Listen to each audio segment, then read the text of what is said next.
계속 받으면서 갑자기 든 생각이, 왜 이렇게 지극히 상식적인 판결을 두고 우리가 그 결과를 가슴 졸이면서 봐야 되는지.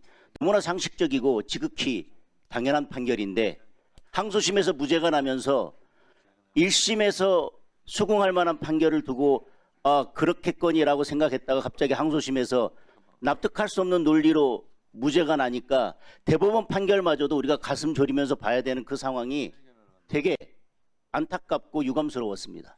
그리고 아까 우리 정청래 위원장님께서 반대 이유가 다수의 의견보다 훨씬 더 길다라고 얘기했는데 당연하죠. 차장님, 논리가 분명하면 판결이 길어질 이유가 전혀 없습니다. 변호사님. 논리가 분명할 때는 판결 이유는 원래 간단한 겁니다. 안 되는 것을 이러쿵저러쿵 말을 만들어서 그것을 변명하려면 논리가 길어지니까 반대 논리가 판결 이유에서 훨씬 더 길게 나올 수밖에 없는 겁니다. 분명한 논리를 짧게 얘기하면 될 것을 어떻게 생각하십니까? 다수 의견과 소수 의견 모두 나름대로 의미를 가지고 있고 존중해야 된다고 생각합니다. 안타까운 것은요, 항소심에서 제대로 판결을 했다면 어제 판결이 최종심이 되었을 것입니다. 그리고 이재명 후보의 정치 생명에 관해서 어제 최종적인 결론이 났을 것입니다. 그런데 항소심이 납득할 수 없는 판결을 하면서 이제 다시 파기환송돼서 고등법원으로 내려가고 판결이 나더라도 아마 재상고할 겁니다. 그러면 결국은 대선 전에 최종 확정 판결이 나기는 어려운 상황이 되어버렸습니다.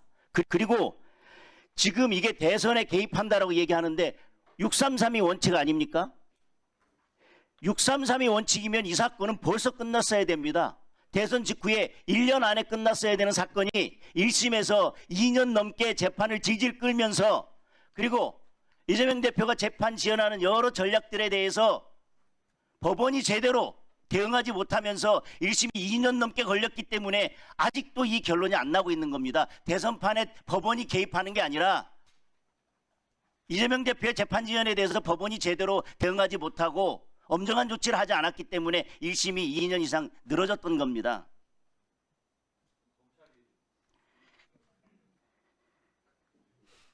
송달 안 받고 그렇지 않습니까? 자,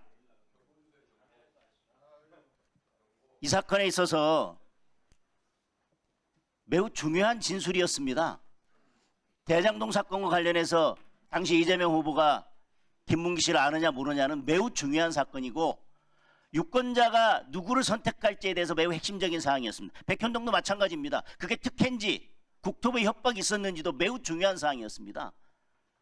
그리고 골프를 쳤느냐 안 쳤느냐, 협박이 있었느냐 아니냐는 당연히 의견도 아니고 과장된 것도 아니고 사실에 관한 진술이었습니다. 너무나 지극히 상식적인 판단을 두고 이렇게 긴 시간이 걸려서 결국은 아직까지 최종 결론을 내지 못한 것에 대해서 안타깝게 생각을 하고요.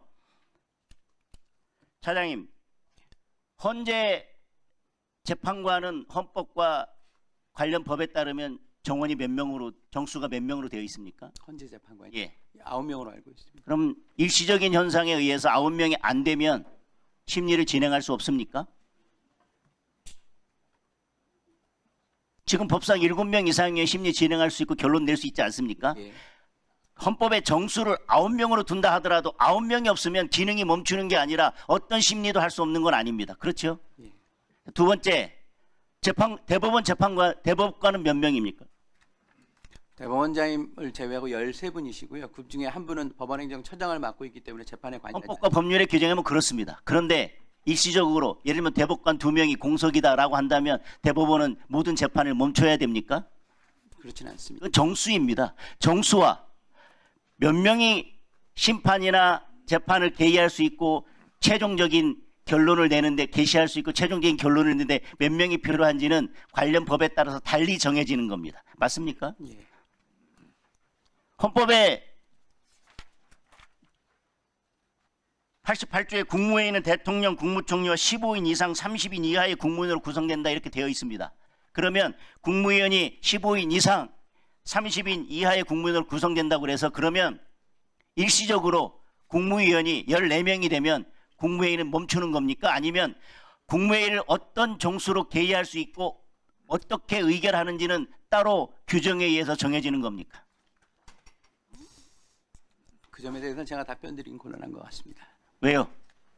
지금 국무회의에 대해서 최상목 권한대행까지 탄핵하고 14명, 그러니까 15명 밑으로 내려가지고 헌법에 15명 이상으로 돼 있으니까 14명으로는 국무회의 할 수 없고, 지금 민주당에서 이재명 후보가 대통령이 되면 대통령에 대해서는 기존 재판 절차 중지하도록 하는 형사소송법 개정안 만들고 국무회의 무력화시켜서 제2요구권 행사하지 못하도록 하려고 하는 그거에 대해서 명확하게 답을 주셔야죠.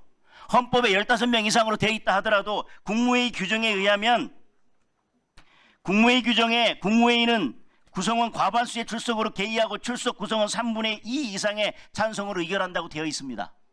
마찬가지입니다. 헌법재판소도 마찬가지고요. 헌법에 9명으로 되어 있다면 그럼 8명 되면 아무것도 못합니까?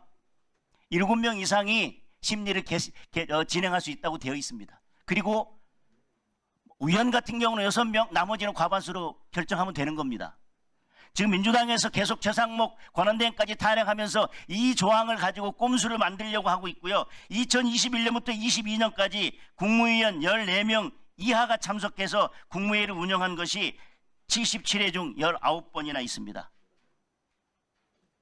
따라서 지금 그런 꼼수는 되지 않을 것이고요. 민주당이 이런 꼼수를 부리는 것은 결국은 이재명 대표를 만들어서 어떻게든 법도 바꾸고 뭔가 하려고 하는 것일 텐데, 그 전제는 이재명 후보가 대통령이 된다는 것인데, 이재명 대표를 살리자고 하면서 지금 민주당이 살리는 꾀를 내는 게 아니라 결국은 대선에서 패하고 이재명 대표를 죽이는 꾀만 내고 있다는 말씀을 드리면서 질의 마치겠습니다.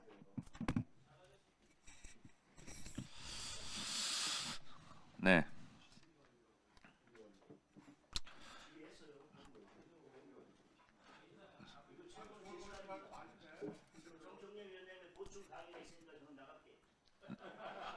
장동혁 의원님의 보충 강의가 있다 하여 보충 강의를 시작하도록 하겠습니다. 방금 어제까지